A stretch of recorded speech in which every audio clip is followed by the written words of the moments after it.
আজকে ক্লাসে আমরা জানবো যে জ্যোতিচিহ্নের বিরতিকাল ও বেশ কিছু ব্যাকরণিক চিহ্ন যেগুলো ব্যাকরণের ক্ষেত্রে ব্যবহার করা হয়। প্রথমে আমরা দেখে নিব যে এক নজরে বিরাম চিহ্নের বিরতিকাল সম্পর্কিত তথ্য। প্রত্যেকটা বিষয় গুরুত্বপূর্ণ। এক নজরে আমরা দেখে নেব বিরাম চিহ্ন, জ্যোতিচিহ্ন বা ছেদ চিহ্নের বিরতিকাল সম্পর্কিত তথ্য। এখন প্রথমেই দেখা যাচ্ছে যে 1 সেকেন্ড থামতে হবে যে সকল চিহ্নের ক্ষেত্রে, সেটা কি কি? দাড়ি, জিজ্ঞাসা, বিস্ময়, কোলন, ড্যাশ। তাহলে খুবই গুরুত্বপূর্ণ যে 1 সেকেন্ড থামতে হয় এরকম চিহ্ন কয়টি আছে। যেমন আমরা এখানে লিখেছি দাড়ি, জিজ্ঞাসা, বিস্ময়, কোলন ও ড্যাশ। এই চিহ্নগুলো যেখানে থাকবে বাক্যের থামতে হয় 1 সেকেন্ড বলতে যে সময় লাগে। 2 নম্বরে থামার কোনো প্রয়োজন নাই, এরকম চিহ্ন কয়টি দেখো। প্রথমে কি আছে? হাইফেন, তারপরে ইলেক, তারপরে ব্র্যাকেট, অর্থাৎ first bracket, second bracket, third bracket. এবং দেখো প্রত্যেকটা চিহ্নের যে আকৃতি সেটা কিন্তু ব্র্যাকেটের মধ্যে আমরা দিয়ে দিয়েছি। তোমরা কম বেশি সবাই জানো, যদি কখনো বুঝতে কষ্ট হয় দেখে নিও। যেমন দেখো দাড়ির পাশে এই যে দাড়ি চিহ্ন, জিজ্ঞাসা এই চিহ্নটা, বিস্ময় এইটা, কোলন এইটা, ড্যাশ এইটা। ঠিক একইভাবে হাইফেন এই যে একটা ছোট টান, ইলেক উপরে একটা কমা টাইপের, bracket, first bracket, second bracket, third bracket. আশা করি বুঝতে পেরেছো। 3 দাগে দেখো এক বলতে যে সময় লাগে, আগেটা ছিল 1 সেকেন্ড বলতে যে সময় লাগে, থামার প্রয়োজন নেই। আর 3 নম্বর হচ্ছে এক বলতে যে সময় লাগে এরকম বিরাম চিহ্ন কোনগুলো? প্রথমেই দেওয়া আছে কমা, তারপর হচ্ছে উদ্ধরণ চিহ্ন, এই দুইটা। তাহলে কমা আর উদ্ধরণ চিহ্ন, অর্থাৎ এই যে 1 কমা মাঝখানে শব্দ বা কোনো বাক্য, 2 কমা মাঝখানে কোনো শব্দ বা বাক্য, তারপরে হচ্ছে আবার 2 কমা। এখন এই কমা আর উদ্ধরণ চিহ্নের ক্ষেত্রে থামতে হয় এক বলতে যে সময় লাগে। আর 4 নম্বরে দেওয়া আছে এক বলার দ্বিগুণ থামতে হবে, বা এটা একটু বেশি গুরুত্বপূর্ণ, পরীক্ষায় বেশি আসে। এক বলার দ্বিগুণ থামতে হবে কোন ক্ষেত্রে? সেমিকোলনের ক্ষেত্রে। কোন ক্ষেত্রে? সেমিকোলনের ক্ষেত্রে। ওকে, আর সেমিকোলন লিখতে হয় এই যে উপরে একটা ফোঁটা, নিচে একটা কমা টাইপের চিহ্ন। আচ্ছা, এরপরে আমরা ব্যাকরণে বেশ কিছু চিহ্ন ব্যবহার করে থাকি, সেইগুলোকে আমরা বলবো ব্যাকরণিক চিহ্ন। যেমন প্রথমে দেওয়া আছে ধাতু দ্যোতক চিহ্ন। তাহলে বিশেষ করে প্রকৃতি প্রত্যয় নির্ণয়ের ক্ষেত্রে যদি কখনো ক্রিয়ামূল বা ধাতু হয়, সেক্ষেত্রে কিন্তু আমরা একটা চিহ্ন ব্যবহার করি। সেই চিহ্নটার নামই হচ্ছে ধাতু দ্যোতক চিহ্ন, অনেকটা অনেকটা রুটের মতো। এই চিহ্নটার নাম কি? ধাতু দ্যোতক চিহ্ন। এরপরে পূর্ববর্তী রূপবোধক চিহ্ন, এই যে এইটা। পরবর্তী রূপবোধক চিহ্ন এইটা। আর সমানবাচক বা সমস্তবাচক চিহ্ন বলা হয় এই যে সমান চিহ্নকে।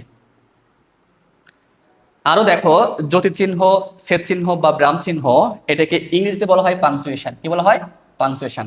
আরো বেশ কিছু তথ্য আমরা জেনে নিই যেগুলো পরীক্ষায় হরহামেশায় আসে। যেমন দেখো বাংলা ভাষায় জ্যোতিচিহ্নের ব্যবহার শুরু হয় 1847 সালে। কত সালে? যদি কখনো প্রশ্ন হয় যে বাংলা ভাষায় জ্যোতিচিহ্নের ব্যবহার শুরু হয় কত সালে?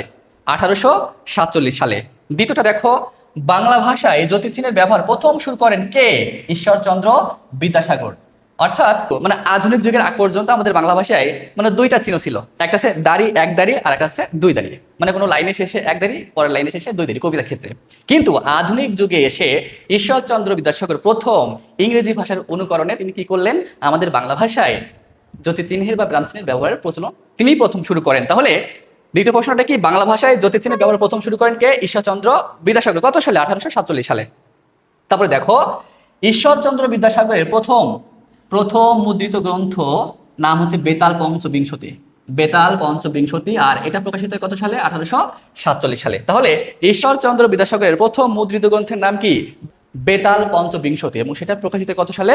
1847 সালে। এবং এই গ্রন্থেই তিনি জ্যোতিচিহ্নের প্রথম সফল প্রয়োগ করেন। যদি কখনো প্রশ্ন হয় যে জ্যোতিচিহ্নের প্রয়োগ প্রথম কোন গ্রন্থের মাধ্যমে করা হয়, উত্তর হবে ঈশ্বরচন্দ্র বিদ্যাসাগরের প্রথম মুদ্রিত গ্রন্থ বেতাল পঞ্চবিংশতি, এই গ্রন্থের মাধ্যমে। এবং এই গ্রন্থ প্রকাশিত কত সালে? 1847 সালে। আচ্ছা, এরপরে দেখো আরো বেশ কিছু তথ্য এখানে দেওয়া আছে যে বাংলা ভাষার ব্যাকরণ বইটার নাম দেখো, বাংলা ভাষার ব্যাকরণ। এই বইটা কিন্তু নবম দশম শ্রেণীর মানে পুরাতন বই, আগেকার বই। এবং এই বইটা অনুসারে জ্যোতিচিহ্ন মোট 12টি। কয়টি? 12টি। এই অংশে আমরা জ্যোতিচিহ্নের যে শ্রেণী বিভাগ বা কতগুলো আছে এই সম্পর্কে কিছু তথ্য বা বিভ্রান্তি আছে, যে কোন বই কি বলা আছে সেই সম্পর্কে আমরা জেনে নিব। দেখো প্রথমেই বলা হচ্ছে যে বাংলা ভাষার ব্যাকরণ, এই বইটা 19 আগে ছিল বোর্ড বইয়ে। সেই পুরাতন বই অনুসারে জ্যোতিচিহ্ন মোট 12টি। কতটি? 12টি।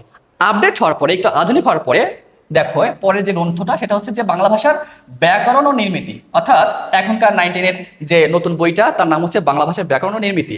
এটা নতুন নবম দশম শ্রেণীর, এবং এই বই অনুযায়ী জ্যোতিষ মোট 13টি। কতটি? 13টি। এরপরে দেখো বাংলা একাডেমি, আর একটা গ্রন্থের নাম বাংলা একাডেমি প্রমিত বাংলা ভাষার ব্যাকরণ, দ্বিতীয় খণ্ডে আমরা দেখতে পাই যে জ্যোতিচিহ্ন দেওয়া আছে মোট 16টি। কয়টি? 16টি। এই হচ্ছে বিষয়, অর্থাৎ কিছুটা বিভ্রান্তি আছে আমাদের মধ্যে। আমি সকল তথ্য এখানে উপস্থাপন করলাম যে 9-10 আগেকার বই অনুযায়ী 12টি, এখনকার বই অনুযায়ী 13টি, আর বাংলা একাডেমি প্রমিত বাংলা ভাষা ব্যাকরণ দ্বিতীয় খণ্ড অনুসারে জ্যোতিচিহ্ন মোট 16টি। আচ্ছা দেখো, বাংলা জ্যোতিচিহ্নের ক্ষেত্রে দেখা যায় যে বাক্যের শেষে একদারি, বাক্যের শেষে একদারি বা কবিতার চরণের শেষে দুই দাড়ি, যেটা আমি একটু আগেই বললাম, এই দুইটার ব্যবহার বিশুদ্ধভাবে বাংলা রীতি, আর অন্যান্য সকল বিরাম চিহ্ন ইংরেজি রীতি থেকে নেওয়া হয়েছে, ইংরেজি রীতি থেকে নেওয়া হয়েছে। তাহলে দেখো যে আমরা যে জ্যোতিচিহ্ন বা বিরাম চিহ্নগুলো ব্যবহার করি, দাড়ি আর দুই দাড়ি, এই দুইটা শুধু আমাদের বাংলা ভাষার নিজস্ব, কিন্তু বাদ বাকি যা আছে কমা, হাইফেন, কোলন ড্যাশ, ইলেক চিহ্ন, সবগুলো হচ্ছে ইংরেজি ভাষা থেকে অনুকরণ করা। আর এই কাজটা করেছেন কে? ঈশ্বরচন্দ্র বিদ্যাসাগর। তাহলে বাংলা ভাষার নিজস্ব বিরাম চিহ্ন হচ্ছে দুইটা, একটা হচ্ছে এক দাড়ি, দুই দাড়ি, এই দুইটা। আর বাকি যতগুলো বিরাম চিহ্ন আছে সবগুলো কিন্তু এই যেখানে দেওয়া আছে যে ইংরেজি রীতি থেকে নেওয়া। আশা করি আজকের এই ভিডিওটা সবার জন্য খুব গুরুত্বপূর্ণ। আর এরকম ভিডিও পেতে অবশ্যই শুভঙ্কর স্যারকে অনুসরণ করতে হবে, পাশাপাশি সাহিত্য গৃহকে ফলো দিয়ে পাশে থাকতে হবে। ধন্যবাদ।